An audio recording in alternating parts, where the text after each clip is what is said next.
రాజశేఖర రెడ్డి ఆహ్వానం మేరకే నేను టీఆర్ఎస్ పార్టీ వదిలి బయట కాంగ్రెస్ పార్టీ వెళ్ళడం జరిగింది.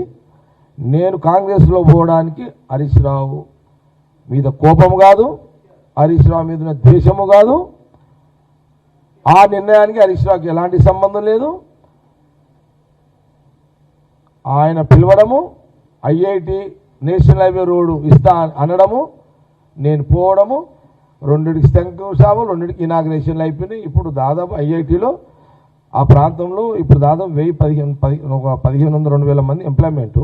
ఆ కందికి సంబంధించి చుట్టుపక్కల వాళ్ళు ఒక 500-600 మంది ఇప్పటికి వాళ్ళందరూ జాబ్ చేస్తున్నారు. ఇంకా డెవలప్ అవుతున్న కొద్దికి అది అవుతుంటుంది. ఇది నిజము, ఇదే వాస్తవం. జగ్గారెడ్డి ఏదున్నా ఉన్నది ఉన్నట్టే చెప్తాడు. నేను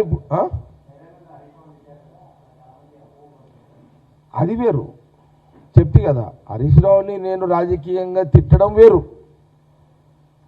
కానీ సంబంధం అసలు నేను కోపంతో పోనే లేదు. మళ్ళీ అది తప్పు కదా అనడం, ప్రచారం చేయడము. నేను ఫైటర్ ముఖముగండి అంటే కదా, హరీష్ రావు ముఖముగండి అన్న. రాజకీయంగా ఎప్పుడు హరీష్ రావు టార్గెట్లోనే పెడతా, ఆయన నన్నే మూకోడు. మా ఇద్దరు తేడా అంటే నేను ఫ్రంట్కి అయితే కొట్లాడితే ఆయనకి ఎంకేజ్ కొడుస్తాడు. ప్రాబ్లం అంతే. హరీష్ రావు నేను తేడా ఆడుంటుందంటే నేను ముందుకే కత్తి వాడుతుంటే ఆయన వెనకకే తడకనే ఓడుస్తాడు వచ్చిగా. అది రాజకీయ ఎవరి దానికి ఉంటుంది కదా.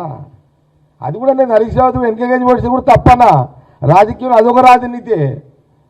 ఎట్లకేజ్ ఓడిస్తే పొడిచిండా లేదా లెక్క అది అనమాట. అది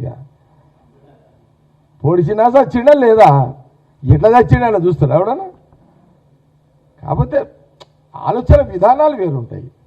కాబట్టి నేను ఏది కూడా అట్లా ఖరాబ్ అవకాశం ఎవరికి ఇవ్వను నేను. అందుకే మీరు పదే అడుగుతున్నారని. లేకపోతే నాకు ఇంపార్టెంట్ హరీష్ రావుది, ఎందుకంటే అది అనవసరంగా ఫాల్స్ ప్రచారాలు చేస్తున్నారు. అది